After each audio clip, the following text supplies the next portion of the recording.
유언의 복음 9번째 시간입니다. 성장은 자유로움을 수반한다라는 제목으로 하나님 말씀 증거하겠습니다. 야곱의 12아들을 향한 유언을 살피고 있습니다. 오늘은 첩이었던 비라의 아들인 납달리에 대해서 살피겠습니다. 족보를 한번 보고 시작하겠습니다. 야곱에게 두 아내와 또 두 첩이 있다고 말씀을 드렸습니다. 오른쪽에 빌하라고 있는데 빌하의 아들인 이 납달리에 대해서 살피도록 하겠습니다. 납달리는 한마디로 말해서 자유로운 영혼이었습니다. 남들보다 태생적으로 또 지리적으로 갖추어지지 못한 상황에서 태어났기 때문입니다. 우리가 주변에 보면 갖춰진 상태에서 모든 것들을 풍족하게 가지고 태어난 존재들도 있지만 납달리는 뭔가 갖추어지지 않은 상태에서 많은 것을 직접 배우고 직접 부딪히고 경험하면서 살았던 사람이라는 것입니다. 우리의 삶도 마찬가지입니다.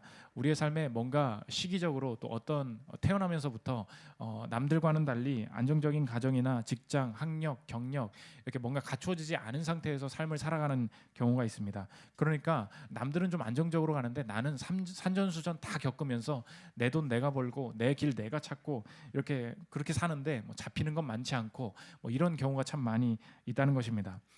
더 웃기게 표현하면 우리의 삶에 의도치 않게 자유로워지는 순간이 있다는 것입니다. 우리가 그렇죠. 내가 의도해서 비전문가가 되려는 게 아니었어요. 내가 의도해서 비전공, 무주택자, 무학력 이런 거 하려고 한 게 아니었거든요. 의도하지 않게 경력이 없는 사람, 전공이 없는 사람, 전문성이 없는 사람 이렇게 흘러가다 보니까 이렇게 사는 경우가 참 많이 있다는 것입니다. 하나님께서 우리의 삶에 이렇게 의도치 않은 이 자유로움을 가진 우리의 삶을 어떻게 열매로 이끄시는지 그것을 살피는 시간 갖도록 하겠습니다.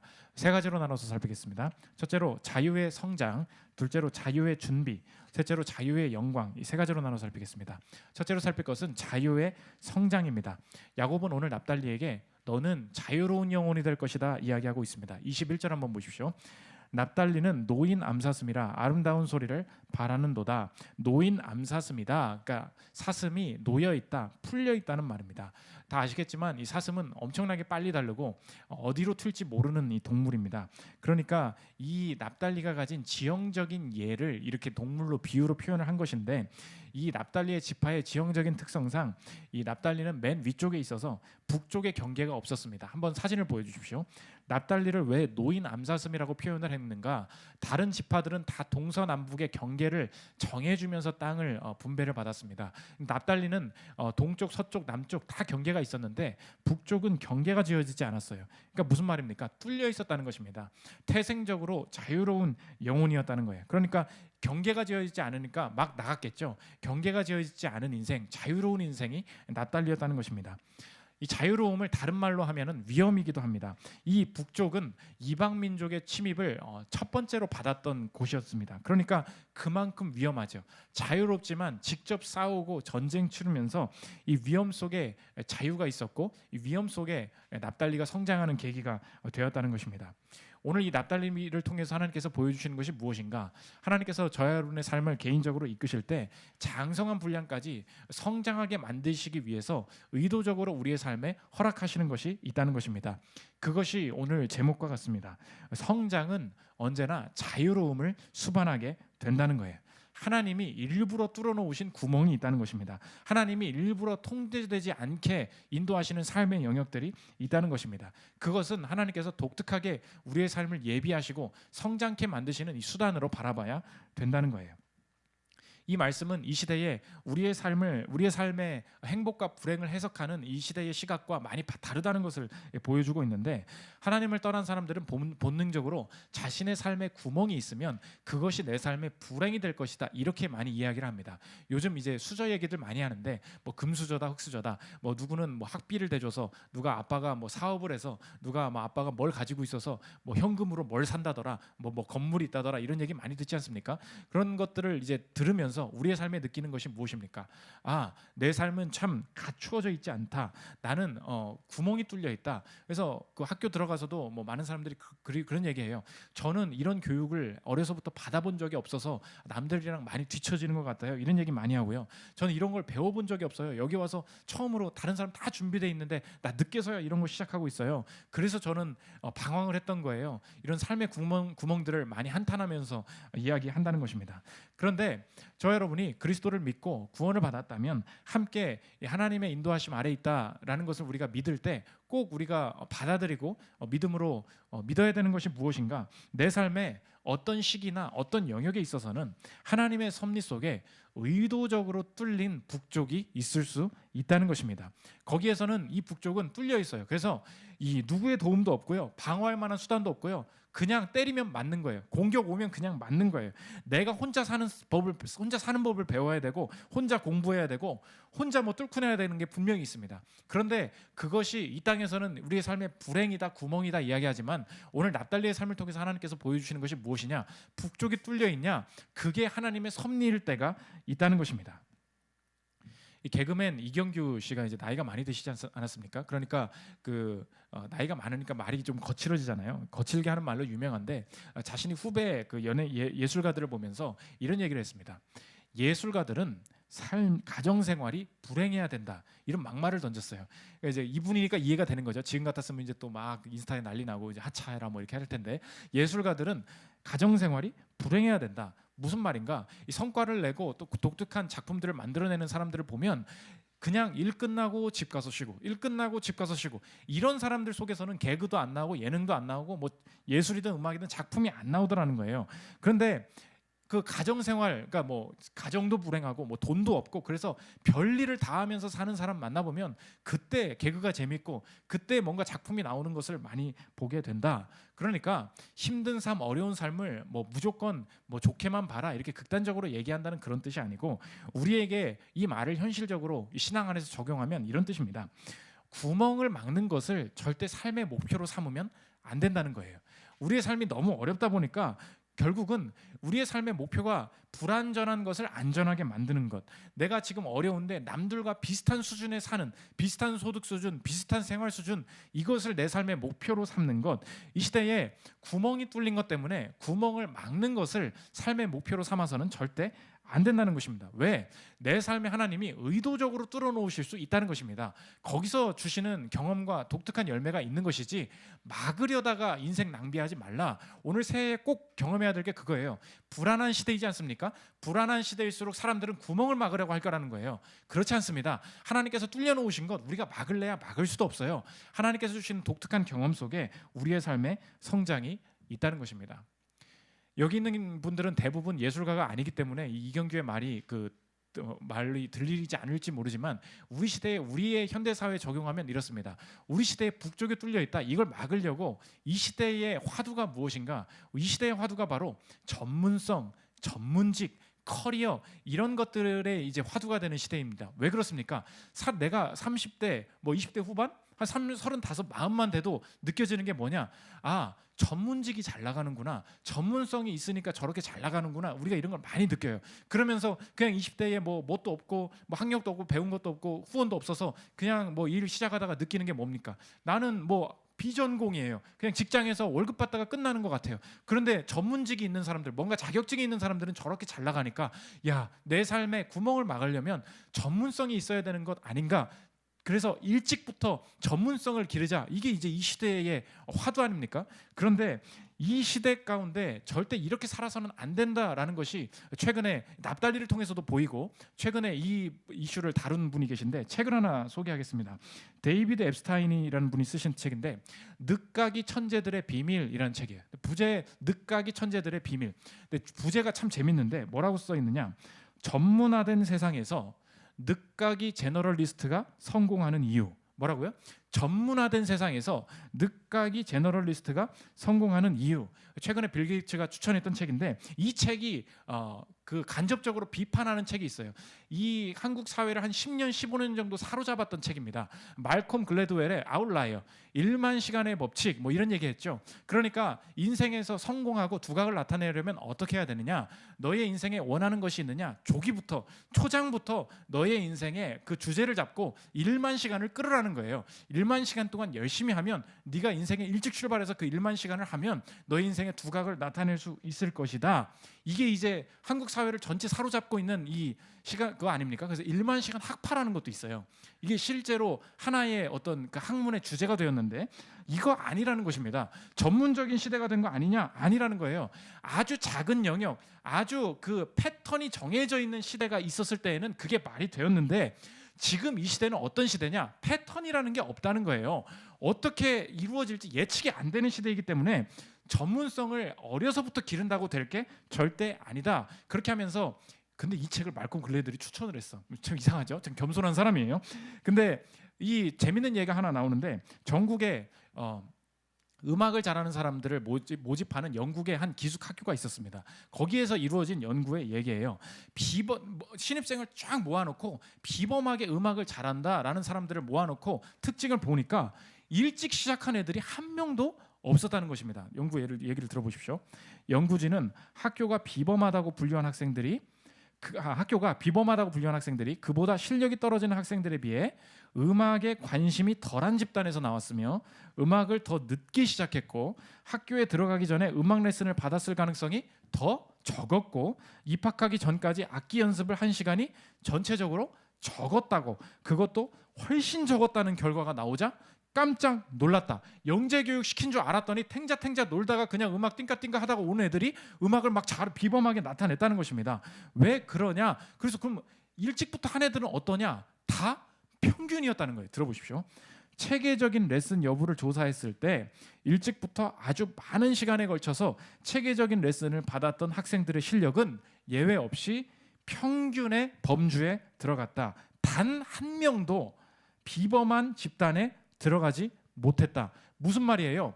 1만 시간 해보라는 거예요. 그러면 평균이 나온다는 거예요. 그냥 열심히 살아보라는 거예요. 비범한 게 하나도 안 나온다는 것입니다. 그러니까 어린 나이에 레슨을 받는 게 별로 도움이 안 된다는 거예요. 오히려 이렇게 특출나게 나왔던 애들은 어떤 사람인가? 세 번째 악기를 만지기 시작한 사람이 이 세 번째 악기부터 비범함을 나타내기 시작하더라는. 그러니까 무슨 말이냐? 아빠가 기타를 띵까띵까띵까 한 거예요. 재왕이가 이렇게 기타 레슨 하면서 띵까띵까 싫어 안 해. 그러면 아빠가 그냥 하지 마 이렇게 한 거예요. 하지 마. 갑자기 또 플루도 한대. 삐리삐리삐리 불다가 나 이거 아닌 것 같아. 그러면 또 계속하면 된다니까. 이게 아니고 하기 싫으면 그만해. 그만두게 만든 거예요. 그렇게 음악이란 이런 것이다 뭐 싫으면 말지 뭐 이렇게 하다가 자기가 어떤 패턴을 발견하고 세 번째에 피아노를 딱 잡은 거예요. 그러니까 음악을 좀 알잖아요. 내가 원하는 걸 막 쳐다보니까 뭔가 이렇게 적용이 되는 거야. 예전에 배웠던 것도 좀 적용이 되는 거야. 그러면서 세 번째 악기를 시작한 사람들이 비범한 특징을 경향을 나타내는 경우가 많다. 그 얘기입니다. 무슨 얘기예요? 다양한 악기는 중요하다는 거예요. 그러니까 무슨 얘기냐? 지금 이 시대의 모든 화두가 무엇입니까?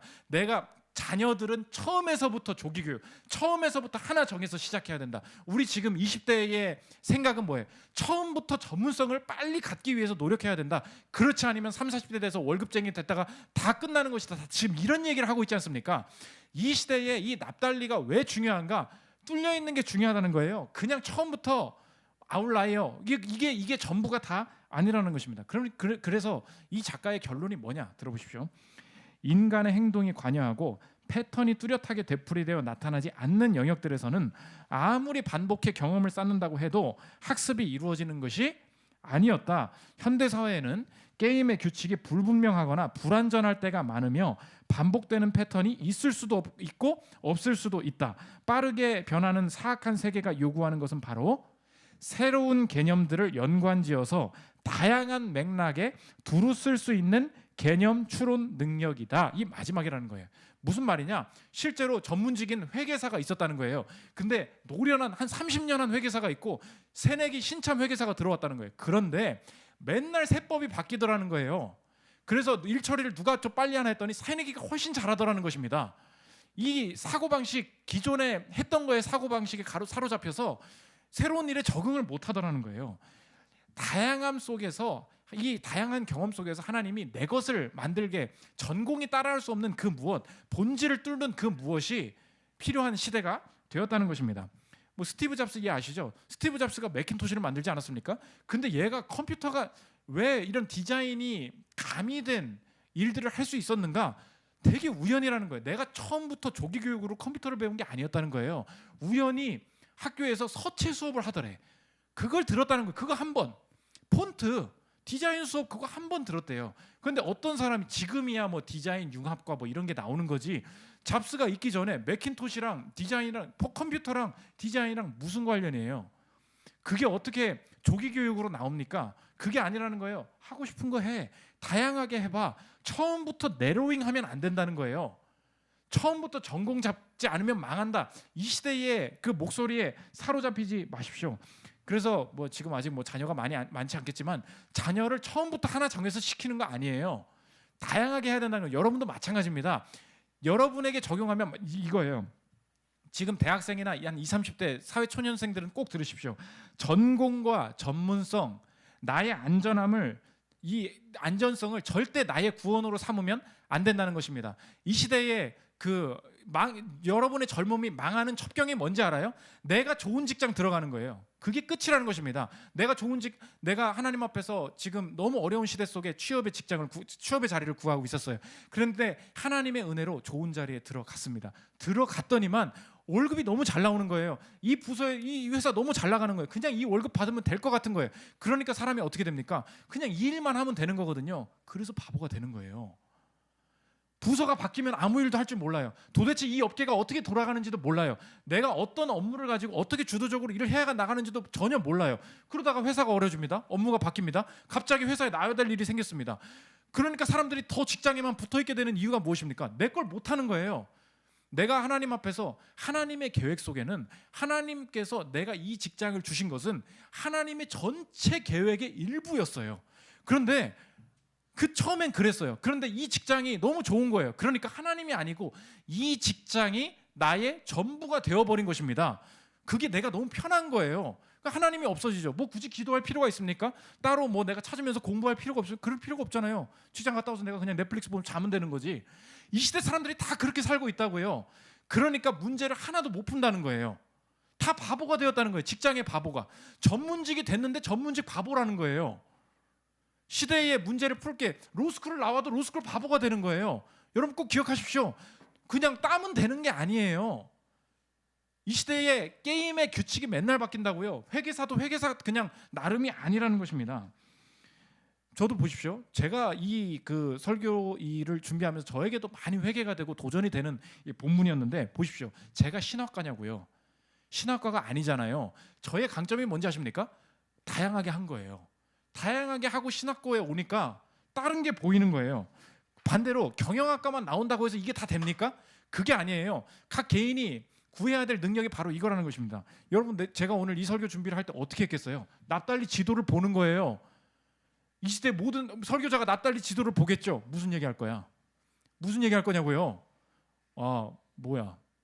북쪽은 뚫려 있습니다. 아멘. 이렇게 하면 끝나는 것입니까? 북쪽 뚫린 것을 보고 이 시대의 전문직에 대한 인간의 열망을 생각해내는 것, 이거 누가 안 알려주는 거잖아요. 이게 개인에게 필요한 제가 사모해야 될 능력이기도 하다는 것입니다. 여러분도 마찬가지예요. 내 자유로운 경험 속에서 하나님이 내가 할 수 있는 그거를 주신다는 것입니다. 오늘 그래서 꼭 기억하십시오. 전문적인 학위가 없다고 내가 좋은 학력을 가지지 못했다고 전문직의 어떤 자격증이 없다고 핑계대는 게 있잖아요. 그리고 나는 그래서 안정적인 직장에 들어가고 싶다고, 그게 다 어떤 핑계인지 아십니까? 내가 경험하는 것으로서 내가 주도적으로 뭔가를 공부해 나가야 되겠다, 내가 좀 공부해 봐야겠다, 이런 게 없다 보니까 하나님이 아니라 내가 가진 즉 세상이 주는 전문성과 안전성에 속고 있는 거예요. 그 직장이 얼마나 갈 것 같은데, 그 실력이 얼마나 갈 것 같은데요. 그래서 직장 나오면 다 바보 되는 거예요. 꼭 기억하십시오. 주도적으로 하나님 앞에서 인생을 사는 거예요. 경험이 낯달리가 북쪽에 뚫려 있는 이것이 절대 우연이 아니었고, 하나님께서 내게 주시는 이 산전수전의 경험이 결코 헛되이 사용되지 않는다는 것입니다. 두 번째, 자유의 준비입니다. 그러면 하나님께서 우리에게 의도적으로 허락하신 이 북쪽이 뚫린 이 자유를 어떻게 이끌어 가시는가? 두 가지를 겸비시키고 준비시키시는데, 하나는 경험 자산을 주신다는 거고, 또 하나는 방향을 주신다는 것입니다. 첫째로 경험 자산을 주신다는 거예요. 21절 한번 보십시오. 납달리는 노인 암사슴이라 아름다운 소리를 바라는도다. 이 번역을 좀 잘 다시 해야 되는데 아름다운 소리가 아니고 아름다운 새끼를 낳는다. 이 번역이 더 맞습니다. 그러니까 아름다운 새끼를 노인 암사슴이 아름다운 새끼를 낳는다. 무슨 말이에요? 이 놓여 있는 이 자유로운 경험이 새끼를 낳는다. 이거는 열매거든요. 성과거든요. 결국 이 경험이 자산이 되게 하신다. 이 하나님께서 주시는 경험은 언제나 자산으로 남는다. 그것이 하나님의 인도하심이라는 것입니다. 이 납달리는 뚫려 있다 그랬죠. 여기저기 다녔기 때문에 이 여러 전쟁이나 여러 경험에 참여했다는 것을 우리가 그 성경 본문에서 찾을 수 있는데, 사사기에 보면 에브라임 지파였던 사사 드보라가 가나안 족속의 이스라엘 백성들이 어려움을 당하니까 남의 지파 애들을 불러요. 바락이라는 이 납달리 지파의 사람이 있었습니다. 바락 좀 도와줘서 우리 좀 도와줘. 그러면 전쟁이잖아요. 목숨 걸고 가야 되는 거잖아요. 그럼 남의 지파 사사가 부르면은 좀 쭈뼛쭈뼛 거릴 것 같기도 한데, 이 납달리 지파의 사람의 특징이 무엇이냐? 싸울 일이 있어? 나도 가볼게. 나도 같이 싸워줄게. 적극적으로 이 경험에 참여하는 성향이 있었다는 것입니다. 사사기 4장 6절 한번 보십시오. 드보라가 사람을 보내어 아비노함의 아들 바락을 납달리 게데스에서 불러다가 그에게 이르되 이스라엘의 하나님 여호와께서 이같이 명령하지 아니하셨느냐? 너는 납달리 자손과 스불론 자손 10,000명을 거느리고 다볼산으로 가라. 5장 18절에 이거 승리한 다음에 드보라가 찬양을 하면서 납달리를 높입니다. 스불론은 죽음을 무릅쓰고 목숨을 아끼지 아니한 백성이요 납달리도 들의 높은 곳에서 그러하도다. 사슴같이 이리저리 뛰어다니면서 이 전쟁에 참여했다는 것입니다. 그러면 우리가 생각이 들잖아요. 야, 남의 전쟁에 참여해가지고 뭐 사람 죽고 그렇게 손해 보는 게 뭐가 그렇게 좋은 경험이냐? 그런데 시간이 지나서 다윗이 나중에 지파별로 자신의 군사들을 막 모읍니다. 그래서 지파별로 싸움을 잘하는 자가 몇 명이요, 뭐가 몇 명이요, 이제 역대상에 나와요. 그런데 납달리에만 나오는 게 있어요. 납달리에만 리더가 있었다는 거예요. 역대상 12장 34절 보십시오. 납달리 중에서 지휘관 1,000명과 방패와 창을 가지고 따르는 자가 37,000명이요. 이게 그냥 이 구절만 보면 느낌이 안 와요. 근데 여러분 그래서 이 페이퍼 성경을 가지고 다녀야 되는데, 전체 그 지파별로 있는 그 목록을 보면 여기에만 싸움 잘하는 애 숫자 여기가 더 많은데, 숫자 싸움 잘하는 애 많은데, 뭐가 많은데인데 여기만 지휘관이 나온다는 거예요. 제가 사진으로 이미지 시각적인 효과를 위해서 사진을 한번 띄워주십시오. 이게 이제 성경을 제가 검색을 한 거예요. 그럼 역대상 12장에 쭉 보면 뭐가 몇 명이요, 훨씬 인원도 많은 지파들이 많아요. 그런데 이 노란색 리더, 지휘관이라는 이야기가 나온 데만 유일하게 어디가 있느냐? 납달리만 지휘관 1,000명을 공급했다는 거예요. 여러분 지금 한번 생각해 보십시오. 뭐 어디 삼성전자에서 뭐 사원을 뽑는데 서울대만 1,000명을 다 데려갔더라. 뭐 이런 얘기예요. 그럼 우리가 이 시대에 말하면은 차별이라고 말할 수 있죠. 말이 되냐? 우리 지파 사람들도 지역 균형 선발해달라, 뭐 평등하게 해달라, 블라인드 채용해달라, 뭐 이렇게 할 것 같잖아요. 근데 뽑아봤더니 납달리만 지휘관이 1,000명이 나온 거예요. 그럼 지파별로 수근수근 하겠죠. 왜 쟤네들만 리더야? 왜인지 아십니까? 싸워본 사람이 없는 거예요. 전쟁해본 사람이 없는 거라고. 납달리만 여기저기 가서 경험 자산이 있는 거예요. 그러니까 너 싸워봤어? 안 해봤잖아. 그럼 어쩔 수 없이 얘가 리더가 되는 거예요. 다 수긍하는 거예요. 그러니까 싸워본 사람만 경험이 없으면 리더가 될 수 없다는 것입니다. 이 한번 소개했었죠. 조코 윌링크가 쓴 책입니다. 네이비실 승리의 리더십 한번 소개한 책인데, 여기에 경험이 없으면 리더가 될 수 없다. 네이비실이니까 훌륭한 리더들만 다 모여 있을 줄 알았다는 거예요. 그런데 일반 미군들과는 다른 리더가 있겠지. 똑같은 리더들만 있더라는 거예요. 왜? 전쟁을 안 해봤다는 거예요. 들어보십시오. 우선 리더라고 다 좋은 리더가 아니며 실팀도 예외가 아니다. 내가 실팀에 들어갔을 때는 91년이었다. 전쟁은 일어나지 않았다. 1차 걸프전이 막 종식되었지만 지상전은 불과 72시간 만에 끝났다. 그 전 20년 동안 이루어졌던 파견은 대부분 평시 파견이었다. 사실상 베트남 전쟁이 끝난 후 네이비실과 다른 미군 모두 평시 모드로 똑같다는 거예요. 이는 리더가 실제로 리더십을 테스트 받을 일이 없었다는 뜻이다. 나는 운이 좋았다. 나는 내게 시간과 지식을 투자해준 진짜 훌륭한 리더들을 만났다. 베트남에 파병되었던 대원은 중요한 전술적 리더십 교훈이 담긴 이야기를 들려주었다. 뭐 좀 배우려고 가보니까 저 사람도 평시고 나도 평시야.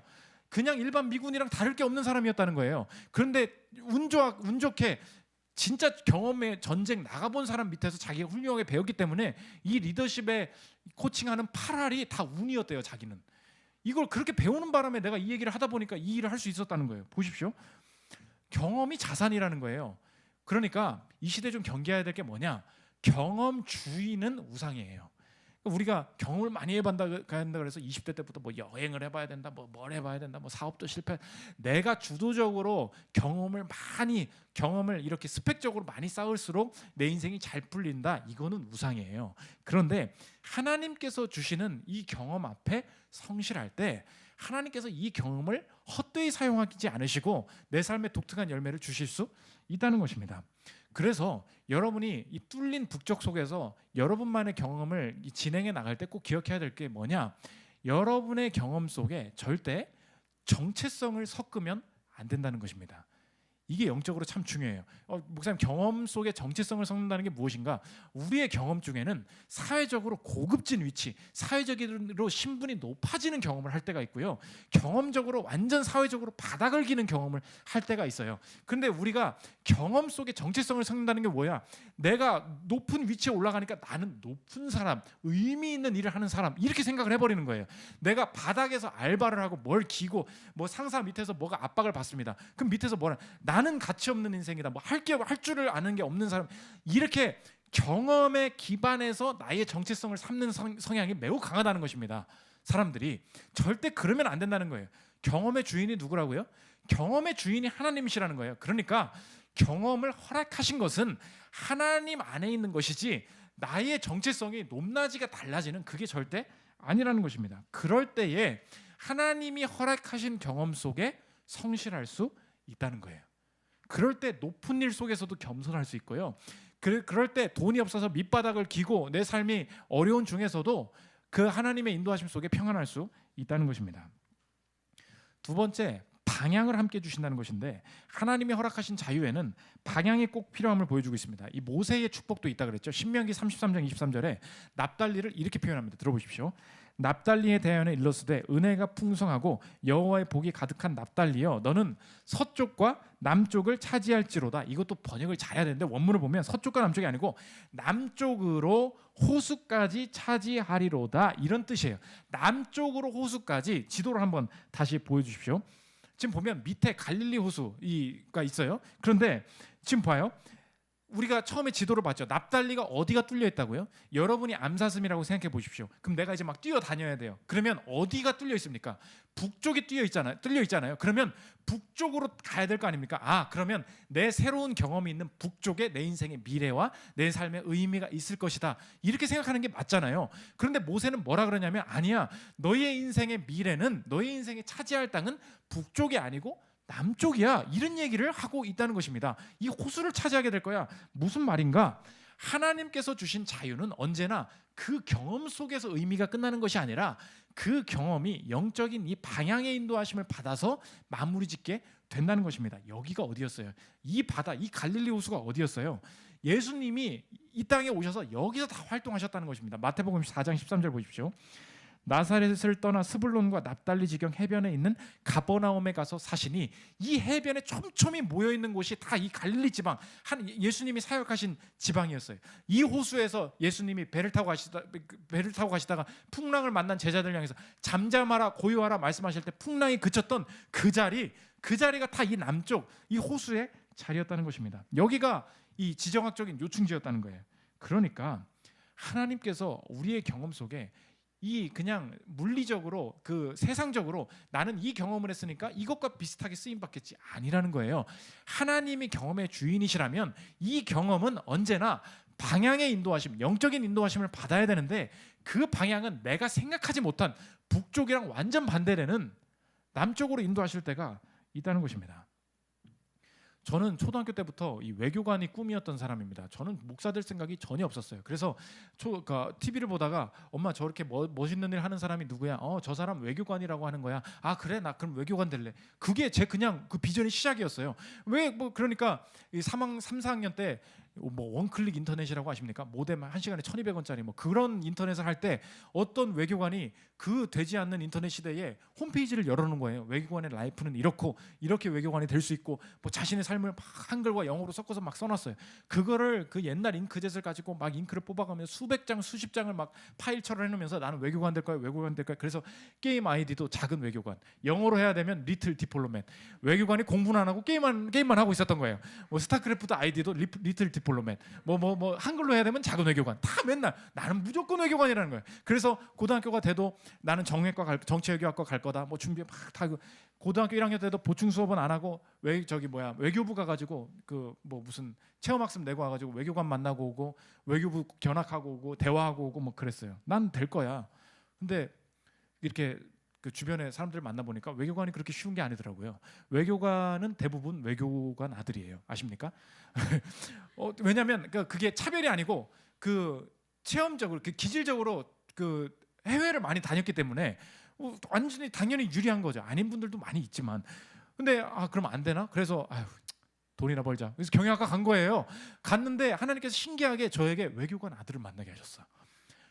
들어보니까 너랑 나랑은 신분이 다르구나. 뭐 이런 게 이렇게 느껴지는 거예요. 그러면 세상적으로 경험하는 것이 무엇입니까? 내가 뭐 나름대로 이런 경험을 하면서 이런 쪽으로 스펙을 쌓으려고 했는데 하나님께서는 뭔가 난 뭐 돈도 없어서 공부를 잘 못하겠고 뭔가 공부에만 집중할 수 있는 환경도 아닌 거예요. 이거 뭐 탓을 할 수도 없고 근데 아닌 것 같다는 확신이 있었습니다. 그러면 이제 지워야 될 거 아니에요. 그럼 이 경험은 내가 그 오랜 시간 동안 내가 이거 한 건 다 헛된 것인가? 제가 이렇게 하다가 결국 어떻게 왔습니까? 여러분은 우습겠지만 저는 이게 내가 경험한 것과 전혀 관계없다고 생각하지 않습니다. 설교자의 역할이 무엇입니까? 설교자가 하나님과 죄인 사이, 하나님과 청중 사이를 외교하는 건 아닙니까? 이분 입장이 그게 아니라고, 그건 오해라고, 납달리가 그 얘기가 아니라고, 서쪽과 남쪽이 아니고 남쪽의 호수까지라고 뭘 얘기해주면서 그분의 성품이 그게 아님을 얘기하는 사람 아닙니까? 내가 이걸 잘못하면 어떤 사람이 하나님과 떠나기도 하고 하나님에 대해서 오해하기도 하고 어떤 사람이 하나님께 확 나오기도 하고 엄청난 감동이고 엄청난 영광이에요. 한 사람이 보이지 않는 하나님에 대해서 사모하면서 한 사람의 인생이 변화된다는 것은 어떤 나라가 뭘 FTA를 체결했네 어쩌네 그런 영광보다 알 수 없는 기쁨이 이 설교자의 기쁨이 있거든요. 저는 그 영광이 있어요. 이걸 절대 뺏기고 싶지 않아요. 돌아보면 경험은 어디예요? 외교부지. 내가 있는 곳은 어디예요? 남쪽이라니까. 서울대 입구라니까 남쪽. 다르다고요. 여러분 오늘 확신해야 될 게 뭔지 아십니까? 자꾸 경험을 세상적으로만 해석해. 나는 뭐 이 학과 나왔으니까 이렇게 해가지고 이렇게 왜 그 경험을 놓고 기도하지 않으십니까? 경험의 우상이 주인이 나야. 이렇게 해서 사업해 먹어야지. 이렇게 해서 뭐 투자해 먹어야지. 뭐 이렇게 해서 이렇게 해야. 거기 어디 하나님이 낄 자리가 있냐고요. 경험의 주인이 다 내가 됐어. 그렇지 않습니다. 어떤 고귀한 경험이든 어떤 세상에서 말하는 천박한 경험이든 경험의 주인이 하나님이시라면 모세가 뭐라 그래요? 은혜가 풍성하고 여호와의 복이 가득한 납달리여 너는 남쪽으로 호수까지 차지하리로다. 주님 내 경험에 방향을 더해 주십시오. 거기에 순종하기를 원합니다. 그때 외교관이라는 어떤 명목적이고 표면적인 것을 버리신 게 아니라 이 영적인 기쁨까지 누릴 수 있도록 인도하시는 하나님의 인도하심이 우리의 경험 속에 포함되어 있다는 것입니다. 마지막 세 번째, 자유의 영광입니다. 문제는 뭐냐? 납달리가 이렇게 그러면 뭐 여호와의 복이 가득한 너희 했잖아요. 잘 돼야 되거든요. 근데 납달리가 북쪽이 뚫려 있다 그랬죠. 북이스라엘이 망할 때 아수르가 침공해 오는데 가장 먼저 어디를 치느냐? 납달리 쳐가지고 납달리 애들 다 사로잡히게 만들었는데 이게 끝이라는 거예요. 열왕기하 15장 29절 보십시오. 이스라엘 왕 베가 때 아수르 왕 디글랏 빌레셀이 와서 이온과 아벨벳 마아가와 야노아와 게레스와 하솔과 길르앗과 갈릴리와 납달리 온 땅을 점령하고 그 백성을 사로잡아 아수르로 옮겼더라. 무슨 말이에요? 하나님이 경험을 주셔서 북쪽이 뚫린 줄 알았는데 완전 폐허가 되어가지고 나라가 망하는 것까지 다 경험했다는 것입니다.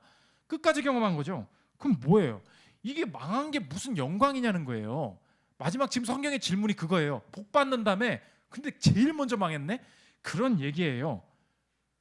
이 사건을 통해서 하나님께서 보여주시는 것이 무엇인가?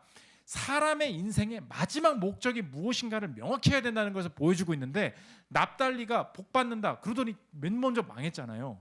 그런데 사람의 모든 경험은 결국은 하나님께서 이 납달리에게 복을 주셔서 납달리가 강해지더라, 납달리가 잘 살았더라, 이게 사람의 인생의 목적이 아니고, 언제나 사람의 인생의 최종 목적은 이 인생을 구원하고 건지시는 하나님의 능력이 얼마나 큰가, 하나님이 이 사람을 향한 긍휼이 얼마나 위대하신가를 드러내는 데에 우리 인생의 전부가 사용되게 된다는 것입니다.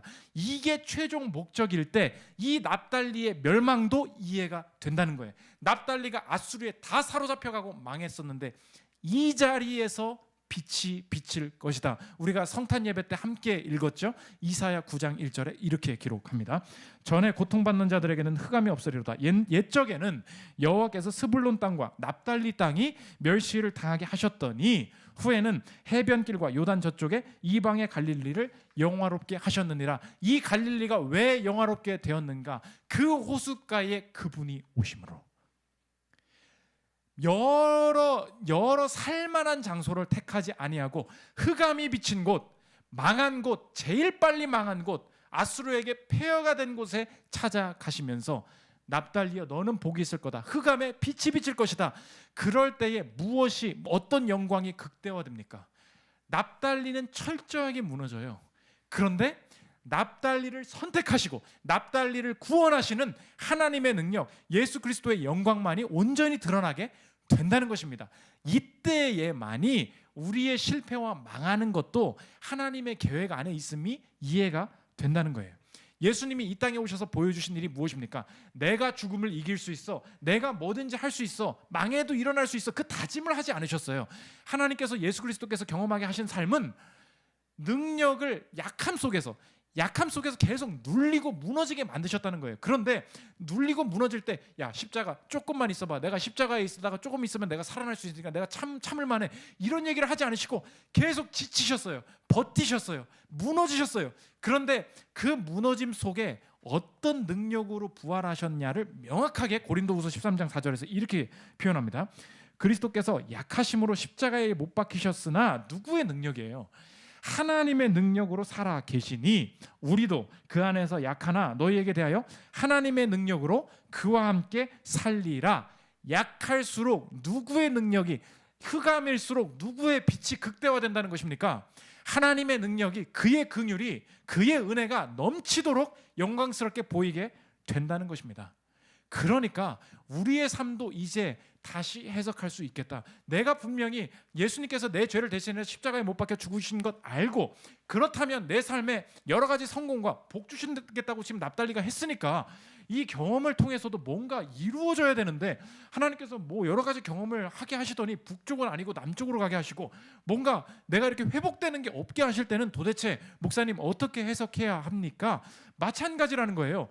하나님께서 우리의 삶의 목적이 나도 모르게 내가 이렇게 신앙생활을 잘했으니까 남들보다 우월해지고 남들보다 앞서가고 회복되는 그것을 인생의 목표로 두고 있으니까, 하나님께서 경험하게 하시는 망하는 것, 그 무너지게 되는 것, 남들보다 뒤처지는 것은 경험의 외적인 걸로 치부를 해버린다는 것입니다. 그렇지 않아요. 심지어는 내가 지은 죄까지도, 내가 가장 바닥까지 무너져 있을 때도 내가 이 예배의 자리에 나와 소망을 붙들 수 있는 것은, 나는 하나님을 떠났고 내 인생과 내 주변 환경은 녹록치 않지만 이 과정 가운데 납달리에게 예수님이 찾아오신 것처럼 흑암 가운데 내 삶에 주님께서 빛을 비추어 주신다면, 이것이 하나님의 능력을 드높이는 데에 오히려 역전의 영광, 오히려 그 극대화가 극명하게 드러나는 하나님의 영광이 비추어질 수 있을 것이다. 그래서 우리 인생이 예수를 믿고 난 이후에도 우리 이 자리에 있는 모든 사람이 죽음을 경험하지 않습니까? 많은 사람들이 그런 것들을 궁금해해요. 아니, 이제 연로하신 부모님을 모신다거나 내 자신의 이 체력이 이렇게 어려워지는 것을 볼 때, 아니, 하나님이 왜 굳이 우리가 바로 뭔가 강해지게 하지 않으시고 왜 우리가 죽음을 꼭 이 자리에 있는 모두가 죽음을 통과하게 만드시는가 할 때, 이것은 실패 아닙니까 싶은데, 이 죽음이 왜 오히려 극적으로 하나님의 영광을 드러냅니까? 이 땅의 것으로는 절대 회복시킬 수 없는 것이기 때문에 그래요. 우리가 영원 전까지는 회복을 못했다라고 생각을 하지만 영원 안에서의 죽음은 무엇입니까? 영원 안에서는 이 땅에 어떤 수단과 무기를 가지고도 이것을 돌이킬 수 없는 죽음이고 흑암이에요. 그런데 이 죽음을 통과하는 것이 왜 필요합니까? 이 죽음 이후에 택자와 비택자가 나누어지고 영생을 얻은 자와 영벌을 얻을 자가 나누어진다면 그때는 중요한 영광이 어디서 드러난다는 거예요? 죽음에서 다 갈린다는 거예요. 이 땅에서는 할 수 없는데 오직 하나님의 능력으로만 내가 이 땅에 지금 질병에 걸린 부모나 혹은 내가 내 삶에 연약해짐 그 모든 것이 왜 내 부모가 이런 고통을 통과하게 하십니까? 왜 내 인생이 죽어야 합니까? 라고 할 때 우리가 이제 아멘으로 대답할 수 있는 거예요. 내가 어느 순간에는 이 땅을 떠나서 하나님 앞에 서게 될 때 그것이 하나님의 능력으로만 내 삶이 영생을 얻었습니다. 나의 구원으로 내가 돈으로 나의 실력으로는 저 사람 좀 보십시오. 영벌을 받는 자 좀 보십시오. 저 능력으로는 하나님 앞에 설 수 없는 것입니다를 극명하게 드러내는 그 유일한 수단이 죽음의 순간이 된다는 것입니다. 그러므로 죽음 이후에 이 땅의 삶도 내가 확신하겠다. 하나님을 아무리 내가 신앙생활을 열심히 할 때도 하나님이 실패를 경험하게 하시고 내 뜻대로 이 경험이 연결되지 않게 하실 때가 있다. 심지어 그때에도 내가 앞으로 잘해서 성공해야지, 내가 이걸 다 복구해내야지라는 삶의 방향으로 가는 것이 아니라 이 실패 속에서도 주님께서 일으키시는 영광, 주님께서 방향을 이끄시는 그 섭리만을 따라가서 오직 내 삶은 주님의 것이고 주님만이 나를 살리실 수 있는 존재임을 드러내는 데에 내 삶을 온전히 드리리라 다짐할 수 있다는 것입니다. 저 여러분, 헛된 전문성을 가지고 자신의 안전을 확보하라는 이 시대 속에서 납달리와 같이 뚫린 북쪽이 있을 때 하나님의 섭리가 있음을 확신하시고 하나님께서 주시는 경험과 하나님께서 주시는 방향을 통해서 삶의 많은 열매를 거두는 저 여러분들 되시기를 기도합니다. 우리 내 삶은 주의 것 찬양하고 기도하는 시간 갖도록 하겠습니다.